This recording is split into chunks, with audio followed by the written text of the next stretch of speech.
Shalom, peuple de Dieu. Voilà, soyons richement encore une fois comblés ce matin au nom puissant de notre Seigneur Jésus. Comme nous le savons, voilà, nous sommes encore dans la journée de mardi. Et voilà, c'est le temps encore pour notre direct afin de pouvoir rentrer dans les mystères du royaume céleste.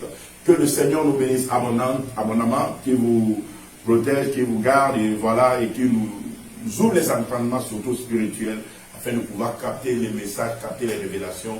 Et voilà, que vos vies ne soient plus jamais la même chose. Au nom puissant de notre Seigneur Jésus, nous allons prier. Dieu de gloire, Papa, nous bénissons ton Seigneur. Voilà, nous invoquons ta présence. Descends, prends contrôle, crois que nous nous diminutions et que ta pleine volonté s'établisse, Seigneur, sur la terre. Au nom puissant de notre Seigneur Jésus, nous avons prié. Amen. Donc, voilà, chers enfants de Dieu, chers auditeurs, soyez comblés. Nous sommes encore, comme je l'avais dit, dans notre direct. Depuis un certain temps, nous sommes en train d'apprendre au sujet des armes. Voilà, on a attaqué la troisième partie des armes spirituelles. Je voulais parler les armes de la lumière. Donc voilà, on a commencé par parler au sujet des armes de la lumière. On a eu à parler des vents, les vents célestes, alléluia, les 4 vents de l'éternel et ensuite le cortège triomphal de Christ. Aujourd'hui, nous allons évoluer, nous allons toucher du doigt l'arme mythique d'Élisée. L'arme mythique d'Élisée, nous savons que Élisée, aussi appelé tout comme son papa, Élie, chef d'Israël et sa cavalerie, du fait qu'il maîtrise correctement le mystère du cortège triomphal. Mais au-delà de ce mystère, Élisée avait une connaissance et une arme redoutable qu'il utilise dans le moment le plus crucial, le moment le plus redoutable, alléluia, de son ministère. Je veux parler des flèches de l'Éternel. Les flèches de l'Éternel. Quand nous parlons des flèches, physiquement parlant, aux yeux des êtres humains, c'est-à-dire dans notre monde physique ici, les flèches n'ont pas une grande valeur, n'ont pas une puissance redoutable en termes d'artillerie dans ce monde physique dans lequel nous habitons. Mais la Bible dit que le Seigneur utilise souvent les choses viles pour confondre les forts. Et les choses qui ne sautent pas aux yeux, c'est plutôt les choses que le Seigneur utilise pour chambouler l'ordre mondial, l'ordre des choses.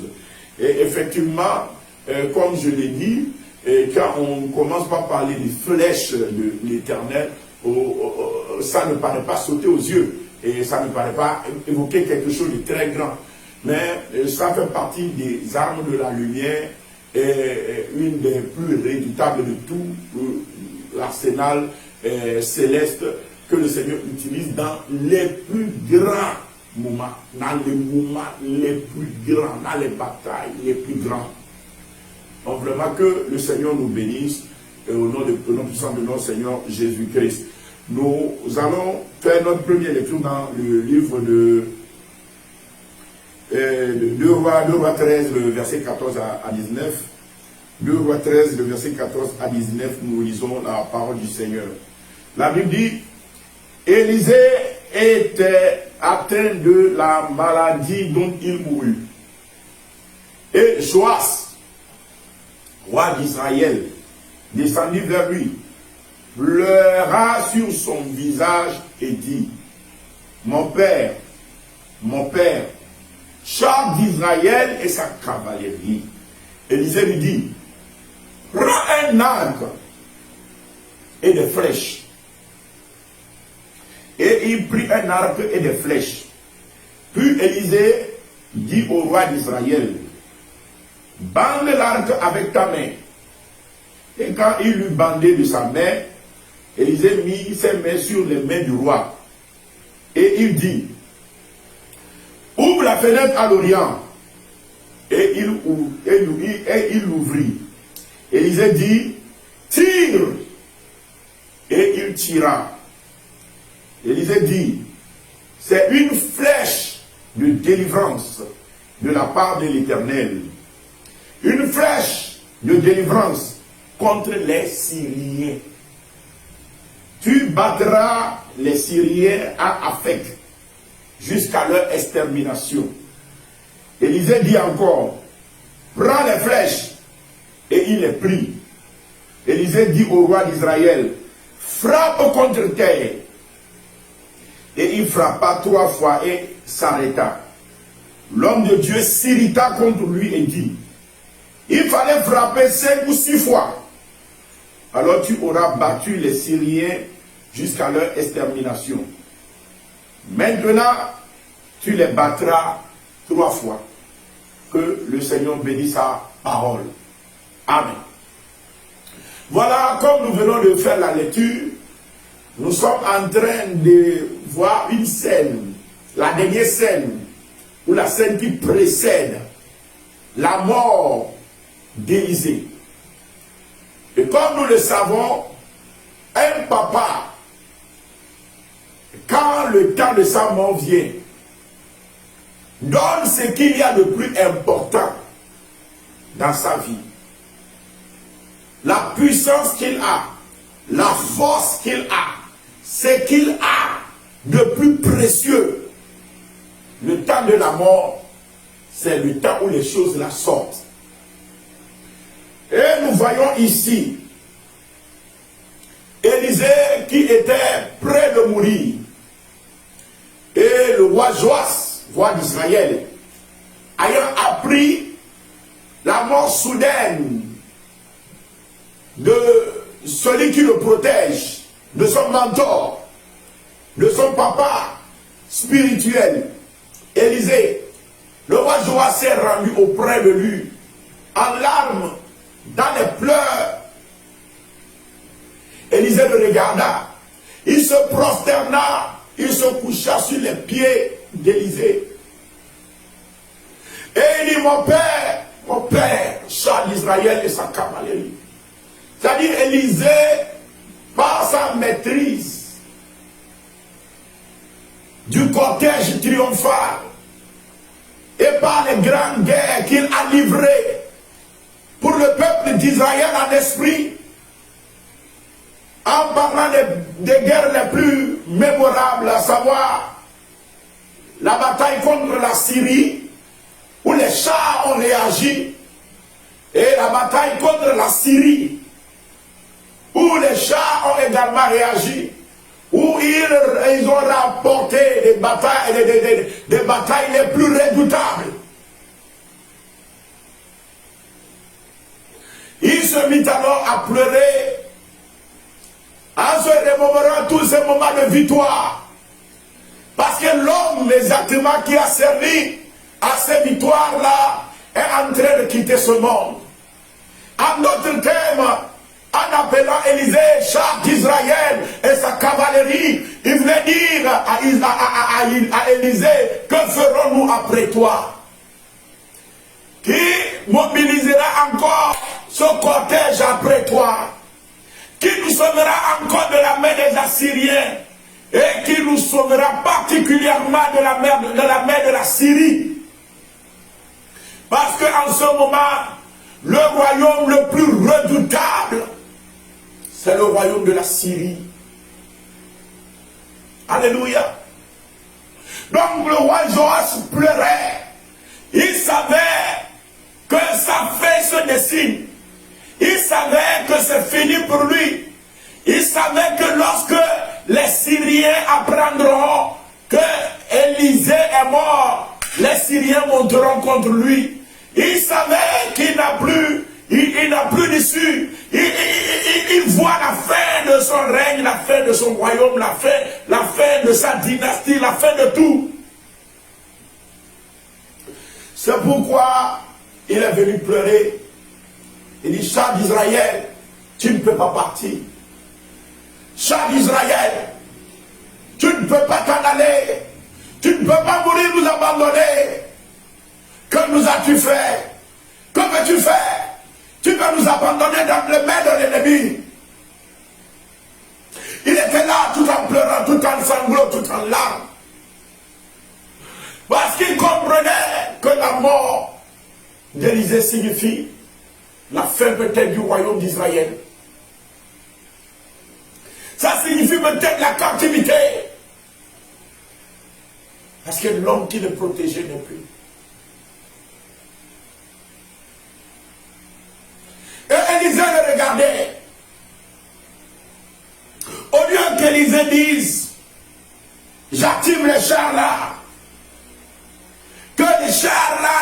côté de toi, qu'il campe dans ton royaume, afin que quand l'ennemi viendra contre toi, que les chars-là les combattent.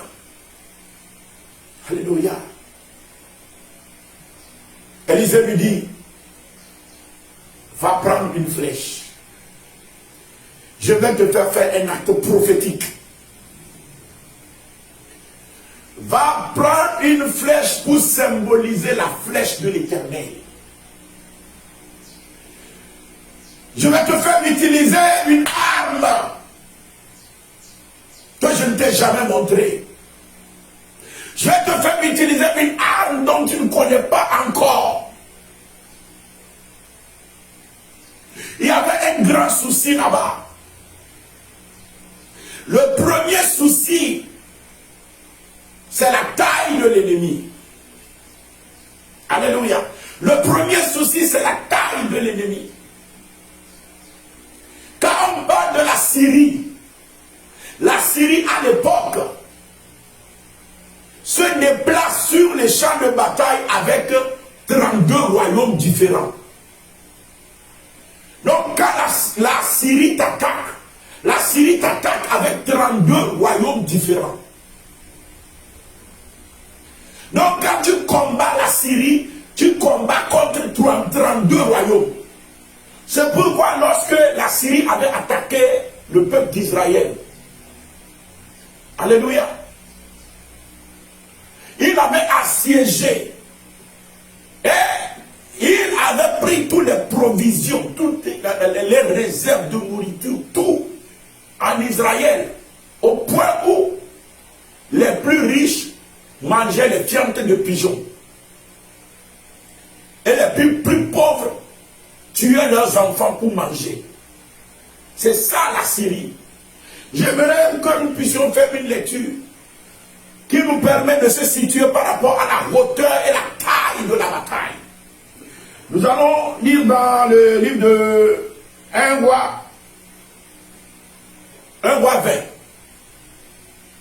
Nous lisons dans le livre de 1 roi 20, le verset 1 à 6, et je vais le lire rapidement.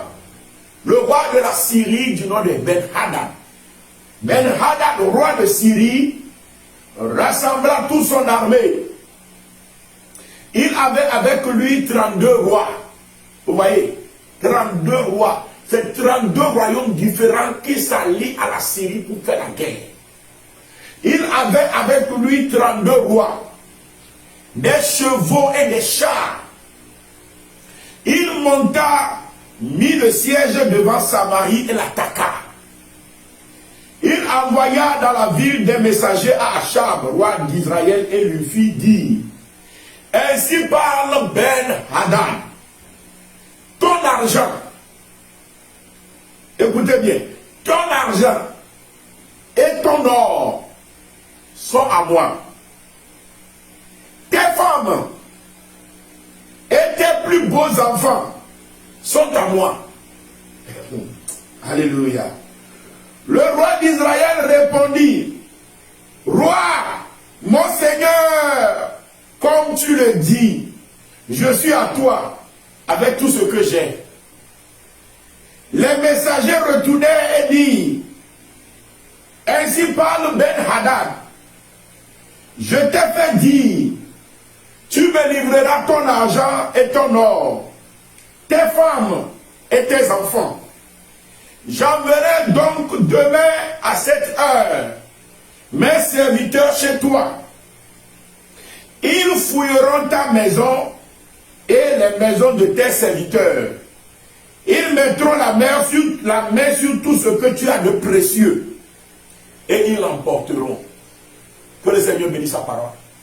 Là, nous avons un peu l'idée de qui est Ben-Hadad. La Bible dit il se déplace avec 32 rois qui sont ses auxiliaires. C'est-à-dire, quand il prend ton royaume, il prend tout ce qui est ton or, il prend tout ce qui est ton argent, il prend tout ce qu'il y a de précieux, il prend tes femmes, il prend tes enfants, il prend tout. Et maintenant tu deviens un auxiliaire de combat pour lui. Donc c'est quelqu'un qui a pris sa suite. 32 rois à sa suite. Donc il a une armée redoutable. Une armée de 32 royaumes différents réunis.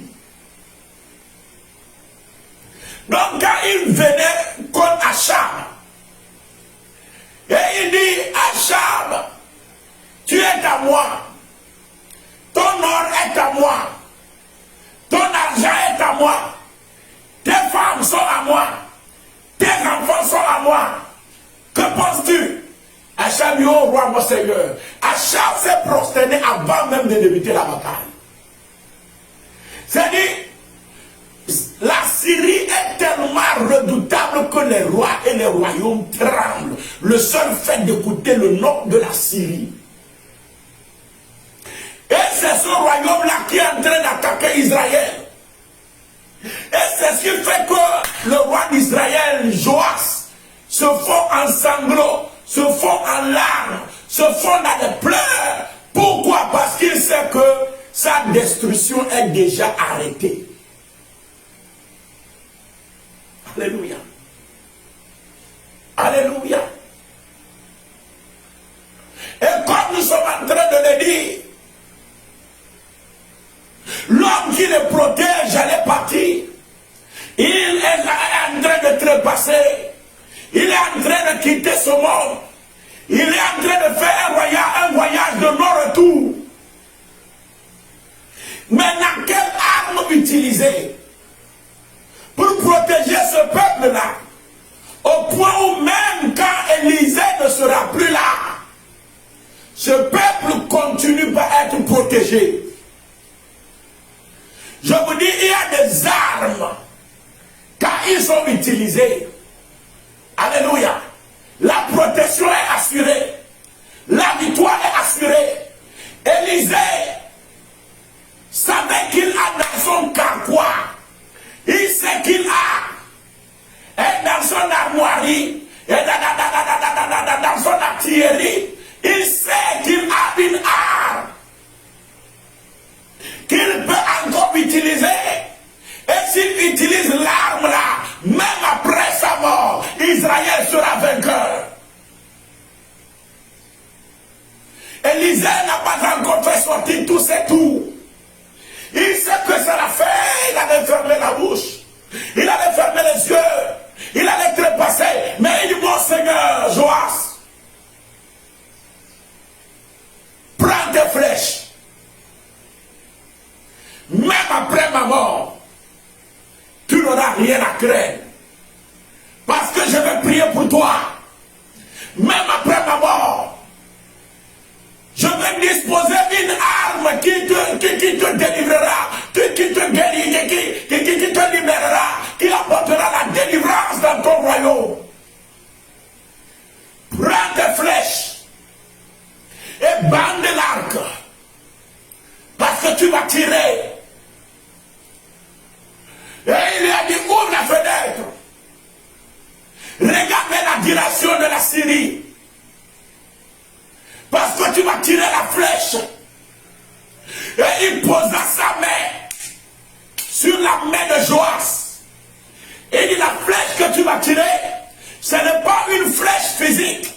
Mais je vais te faire tirer une flèche spirituelle. La flèche de la délivrance de la part de l'Éternel. Que la flèche de la délivrance de la part de l'Éternel parte ce matin au nom de Jésus. C'est l'arme redoutable. Le plus redoutable dans le carquois d'Élisée. L'arme le plus précieux que l'Élisée veut laisser avant de partir. Qu'Élisée veut laisser avant de fermer la bouche, de fermer les yeux et de s'endormir du sommeil éternel. Il prend la flèche, bande l'arc, tire vers l'Orient, tire vers la Syrie, tire vers eux, car c'est la flèche de la délivrance de la part de l'Éternel. Et Joas tira la flèche. Et il prend maintenant notre flèche.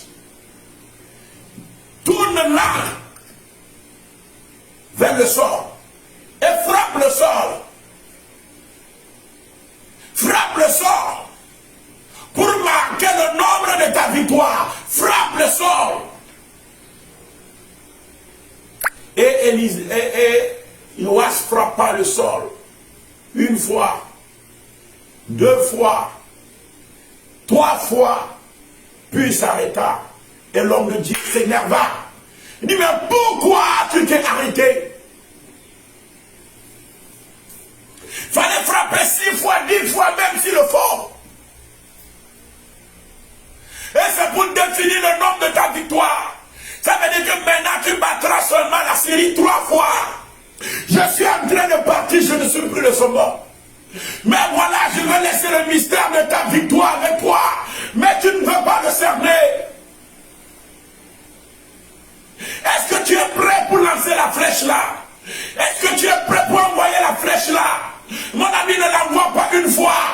Envoie-le maintenant au nom de Jésus. Déclare, je l'envoie maintenant au nom de Jésus. C'est la flèche de la délivrance de la part de l'Éternel. Il a dit à Joas, ouvre la fenêtre du côté de l'Orient, du côté de la Syrie. Ouvre la fenêtre spirituelle maintenant, du côté de tes adversaires, du côté de ceux-là qui te combattent, du côté de ceux-là qui te font la guerre. Déclare maintenant au nom de Jésus, j'envoie la flèche de l'Éternel, j'envoie la flèche de l'Éternel, j'envoie la flèche de ma délivrance contre vous au nom de Jésus, car c'est une flèche de la délivrance de la part de l'Éternel que j'envoie maintenant. Je proclame ma délivrance, je proclame ma libération, je proclame ma victoire au nom de Jésus.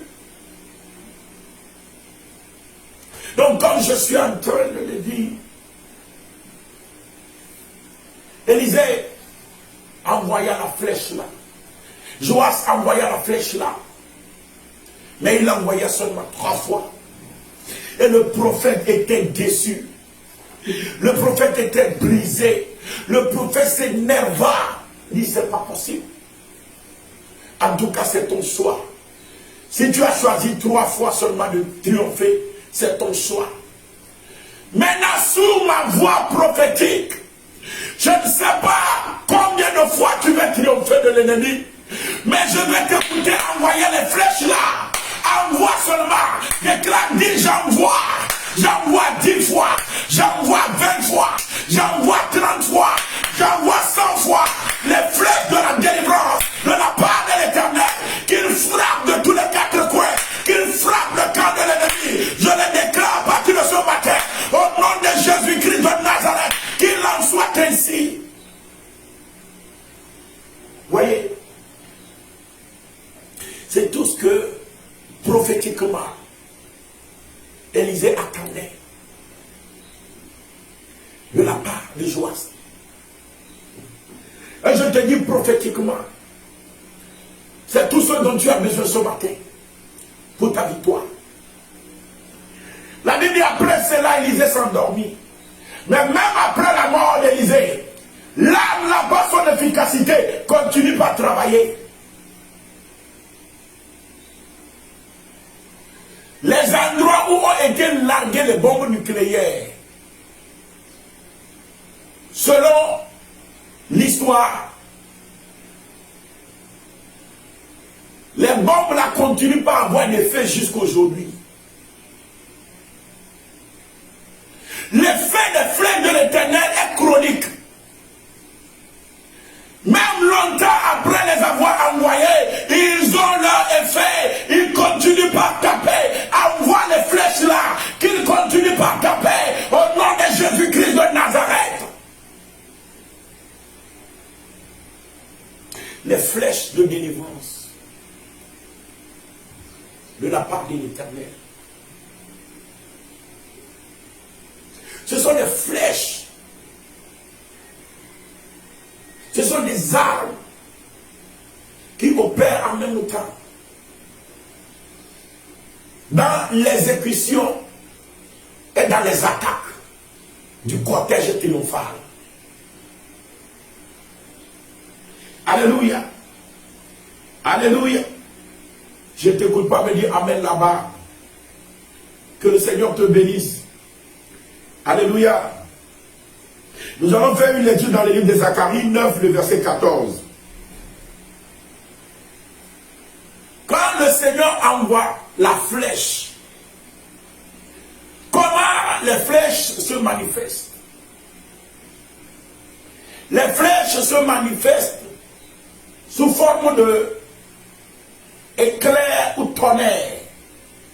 Quand le Seigneur envoie ses flèches, vous écoutez seulement le bruit de tonnerre ou vous voyez seulement les signes de l'éclair. Vous voyez les signes de l'éclair et vous écoutez le bruit de tonnerre. Quand les flèches de l'Éternel partent, les signes par lesquels on peut l'identifier, c'est la flèche de l'Éternel. Alléluia. Quand c'est la flèche de l'Éternel, vous voyez le tonnerre, vous voyez les éclairs. Dans la bataille spirituelle, quand vous voyez zébrer dans le ciel les éclairs, quand vous écoutez le bruit de tonnerre, sachez que le Seigneur est en train d'envoyer ses flèches. Il est arrivé à des moments où j'ai vu la flèche de l'Éternel en exécution. J'ai déjà vu à des moments la flèche de l'Éternel s'exercer sur le plan de la bataille. Et je vous assure que c'est l'une des armes. Quand tu les vois, alléluia, ce que tu vois, ça ne rate pas. Quand tu les vois, tu vois le fruit. Quand tu le vois, ça veut dire l'Éternel a murmuré. Tu verras le fruit. Ça veut dire ton Dieu a murmuré. Il ne peut pas parler. Il ne peut pas murmurer. Il ne peut pas rentrer dans la bataille.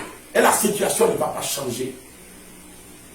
Dès que j'envoie la flèche de délivrance de la part de l'Éternel, au nom puissant de Jésus-Christ de Nazareth. Donc voilà comme je suis en train de le dire. Alléluia. J'aimerais que nous puissions lire dans Zacharie 9, le verset 14. La Bible nous dit ceci. L'Éternel au-dessus d'eux apparaîtra. Et sa flèche partira comme l'éclair.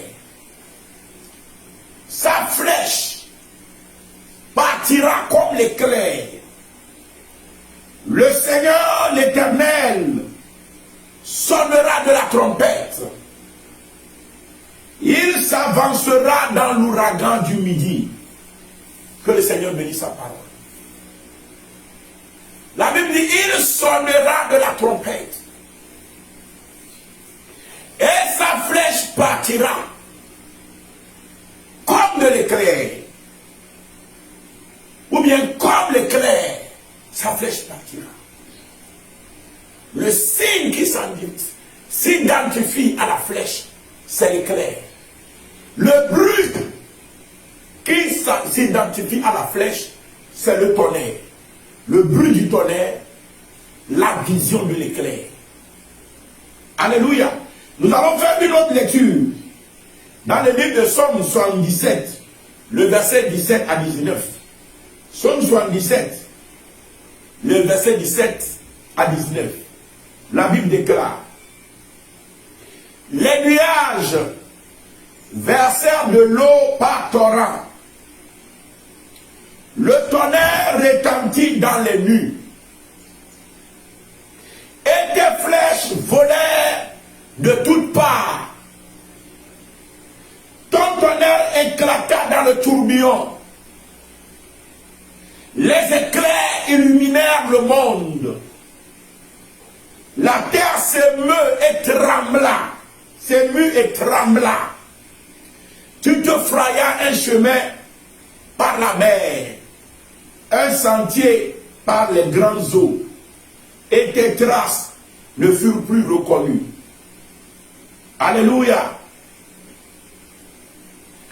Nous relisons encore une fois ce verset-là. Ça cache quelque chose. Il dit, les nuages versèrent de l'eau par torrent, et le tonnerre retentit dans les nues, et tes flèches volaient de toutes parts. Ton tonnerre éclata dans le tourbillon, et les éclairs illuminèrent le monde. La terre s'émut et trembla. Tu te frayas un chemin par la mer, un sentier par des grands eaux, et tes traces ne furent plus reconnues. Que le Seigneur bénisse sa parole. Ici, la Bible est en train de parler de lorsque le Seigneur fendit la mer en deux pour se frayer un chemin.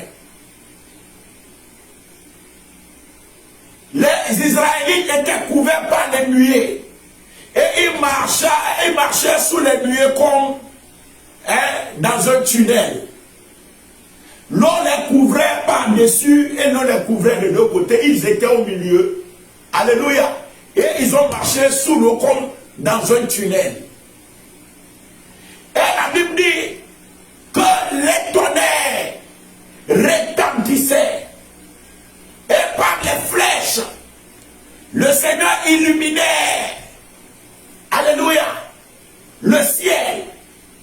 Nous savons que c'est en ce temps-là que Dieu a dit à Israël par la voix de Moïse que les ennemis que tu vois, tu ne les verras plus jamais. Ces ennemis que tu vois là, tu ne les verras plus jamais. Alléluia. Et quand Moïse a dit cela au peuple d'Israël, que les ennemis que tu vois là, tu ne les verras plus jamais, c'est en ce moment que l'armée de Pharaon, qui n'a pas été détruite par les 10 plaies, qui n'a pas été détruite par toutes les armes que Moïse avait utilisées, c'est en ce moment-là que l'armée a fut décimée, que l'armée a fut détruite, que l'armée a fut consumée. Je n'écoute pas quelqu'un dire Amen pour cela. C'est pourquoi je peux te dire aussi que les ennemis que tu vois, tu ne les verras plus jamais. Au nom de Jésus-Christ de Nazareth, je ne t'écoute pas me dire Amen. Ici, la Bible nous fait voir que c'est l'arme mythique que le Seigneur avait utilisée. Il y avait l'action du cortège triomphal, mais c'était une action couplée avec les flèches. Et c'est toujours comme ça que le Seigneur opère. C'est toujours comme ça, ou c'est souvent comme ça que le Seigneur utilise les flèches. Il utilise les flèches souvent en même temps avec le cortège triomphal. Et il a dit à Israël, les ennemis que tu vois là, tu ne les verras plus jamais. Je prie pour toi au nom de Jésus. Je déclare que les ennemis que tu vois dans ta vie, qui t'ont combattu il y a de cela des décennies, qui t'ont combattu depuis ton jeune âge, tu as lutté jusqu'à maintenant. Comme tu le dis, tu es fatigué. Comme tu le dis, tu ne sais plus s'il y a encore de l'espoir pour toi, pour ton devenir, pour ton avenir. Mais laisse-moi te déclarer de la part de l'Éternel que l'ennemi que tu vois là, tu ne le verras plus jamais. Au nom puissant de notre Seigneur Jésus. Parce que les flèches de l'Éternel prennent leur envol. Les flèches de l'Éternel prennent leur envol. Les éclairs illuminent le ciel maintenant. Les flèches de l'Éternel prennent leur envol. Au nom puissant de notre Seigneur Jésus. Je ne t'écoute pas dire Amen. Dis je déclare au nom puissant de Jésus que les ennemis qui m'ont combattu jusqu'aujourd'hui, je ne les verrai plus jamais.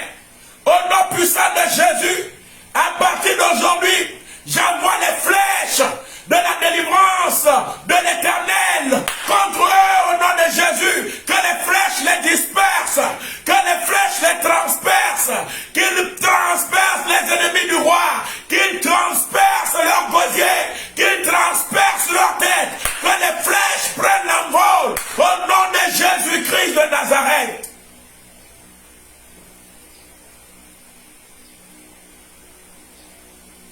Je rends gloire à l'Éternel pour ta vie.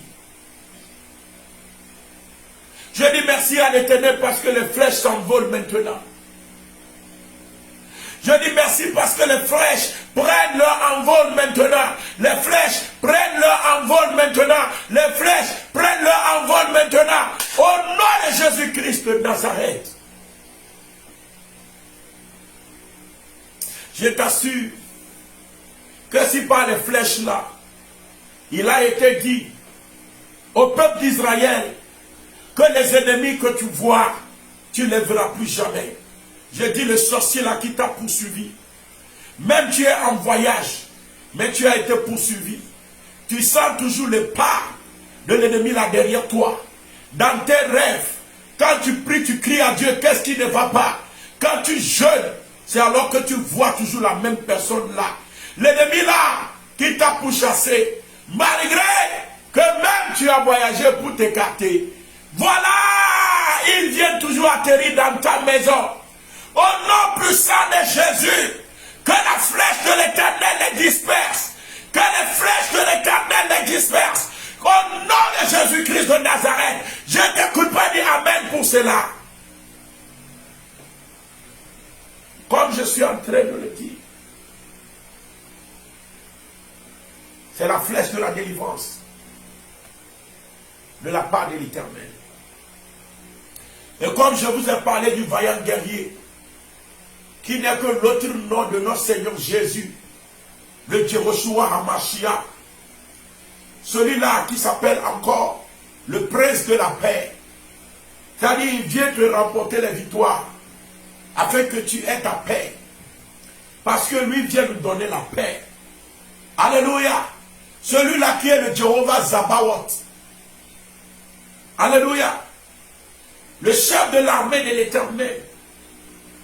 Comme je vous l'ai dit, dans Psaume 45, la Bible dit vaillant guerrier. C'est ton épée. C'est toi de ta parure, de ta gloire. Monte sur ton char de victoire.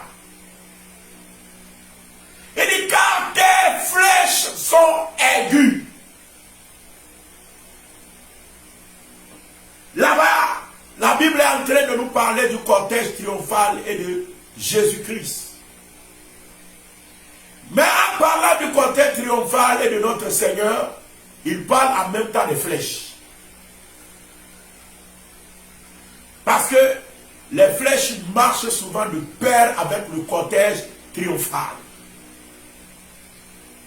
Et quand le roi Joas a appelé Élisée, il dit, mon père, char d'Israël. Élisée lui dit, prends les flèches. Je vais te faire un acte prophétique. Prends tes flèches.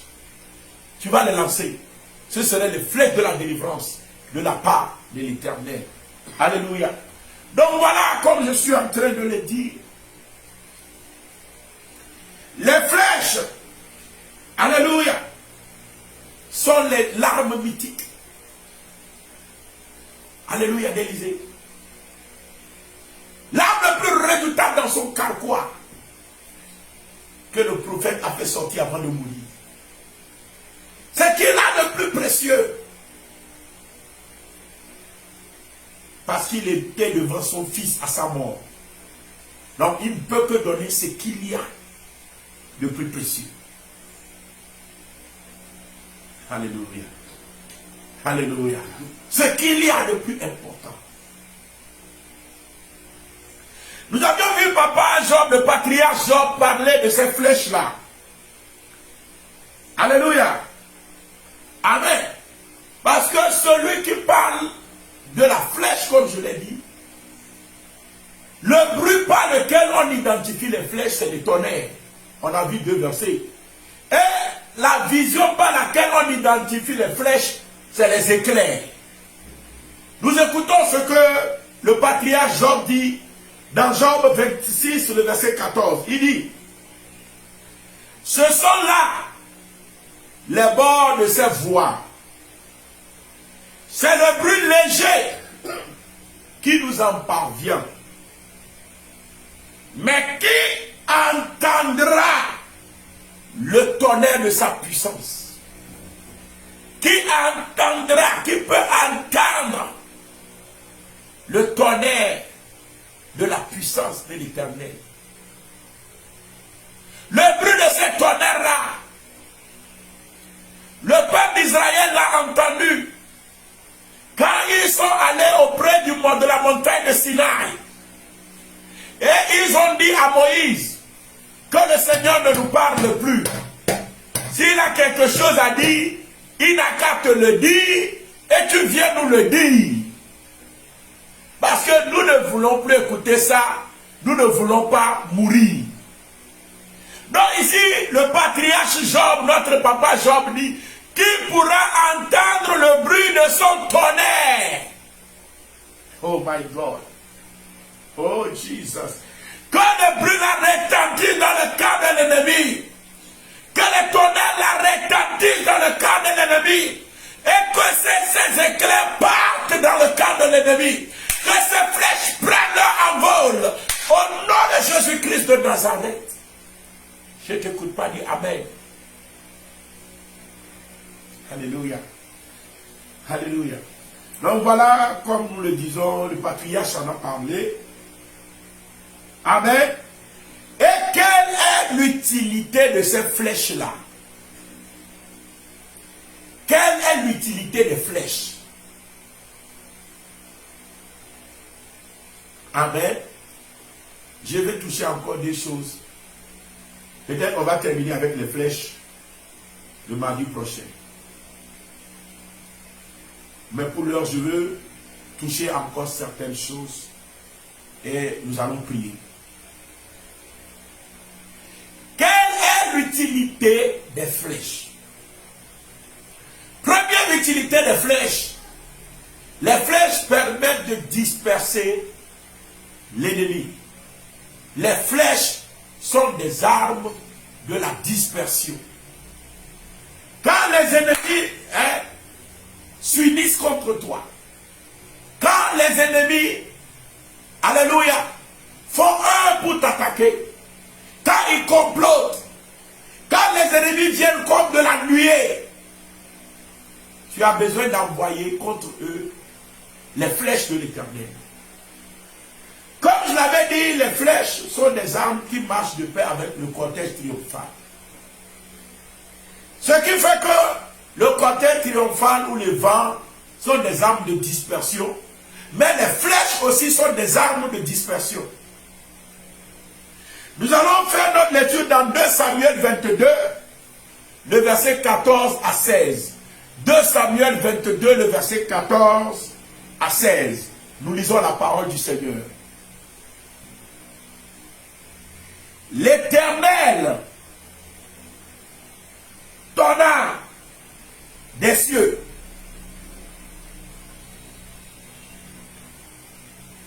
L'Éternel tonna des cieux. Le Très-Haut fit retentir sa voix. Il lança des flèches et dispersa mes ennemis. La foudre, elle est mise en déroute. Le lit de la mer apparut. Les fondements du monde furent découverts par la menace de l'Éternel, par le bruit du souffle de ses narines. Alléluia. Voilà, comme nous sommes en train de le lire là-bas, la Bible dit l'Éternel tonna des cieux et le Très-Haut fit retentir sa voix. Quand il lança les flèches, il dispersa mes ennemis. Donc, les flèches sont une arme de dispersion. Première chose à comprendre, quand l'ennemi vient comme une nuée, les flèches les dispersent et les flèches les neutralisent. Les flèches les annulent au point où l'ennemi que tu vois, tu ne le verras plus jamais. Donc les flèches permettent de disperser et de détruire totalement le camp adverse. Première utilité des flèches. Deuxième Deuxième utilité des flèches. Les flèches mettent les fondements à nu. Quand tu veux faire la bataille contre les fondements, contre les forteresses, alléluia, on utilise les flèches. Quels sont les fondements maléfiques qui combattent ta vie? Les flèches ont pour utilité de s'attaquer aux fondements. La Bible nous dit ici, le lit de la mer apparu, c'est-à-dire le fond, le lit, le fond même de la mer, le monde abyssal, ce monde qui n'a jamais vu la lumière, ce monde là où habite le monstre marin, le monde où se trouve, alléluia, le sébec, le crocodile, le monde où se trouve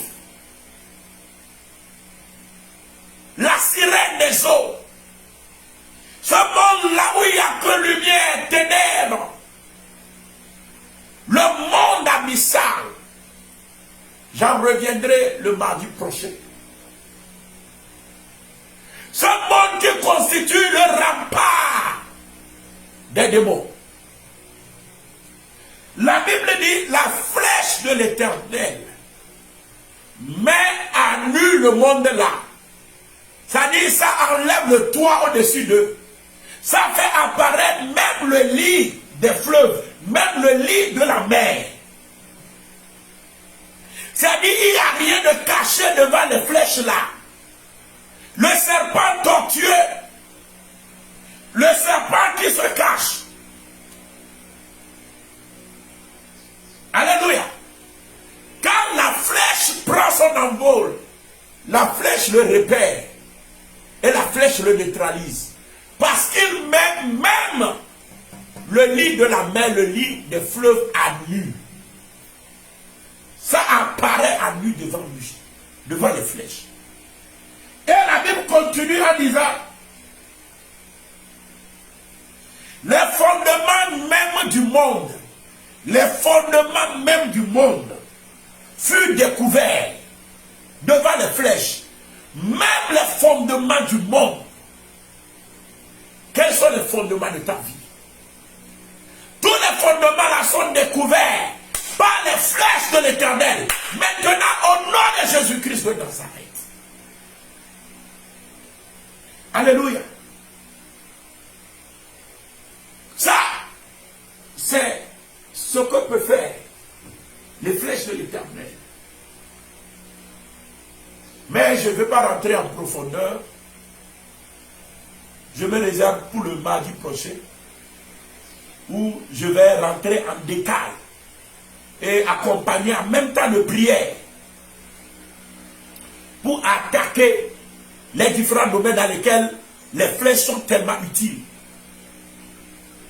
afin qu'il y ait des victoires. Des victoires. Je vois quelqu'un porter l'étendard, c'est-à-dire le drapeau de la victoire. Je vois une main en train de secouer le drapeau là, de la victoire, devant l'écran, devant moi ici. Les flèches prennent leur envol dans ta vie. L'ennemi là que tu vois, tu ne le verras plus jamais. Les flèches de l'Éternel prennent leur envol. Je déclare la victoire dans ta vie. Je déclare le succès dans ta vie. Je déclare l'avancement dans ta vie. Je déclare l'élévation dans ta vie. Au nom de Jésus-Christ de Nazareth, qu'il en soit ainsi. Dans le nom de Jésus-Christ, que le Seigneur te bénisse. Dieu de gloire, je bénis ton Saint-Nom pour la vie de mon frère, pour la vie de ma soeur. Pour les grandes victoires que tu apportes encore. Que leur vie ne soit plus jamais la même chose. Parce que l'ennemi est mis en déroute dans leur vie. Il est dispersé. Et même les fondements du monde seront découverts. À cause de tes flèches. À cause de la flèche de la délivrance. Qu'il en soit ainsi. Au nom puissant de notre Seigneur Jésus. Nous avons prié. Que le Seigneur te bénisse. Bonne journée à toi. N'oublie pas de liker, n'oublie pas de partager surtout. Fais le travail de l'évangéliste. Que le Seigneur te bénisse. Shalom à toi. Bye bye.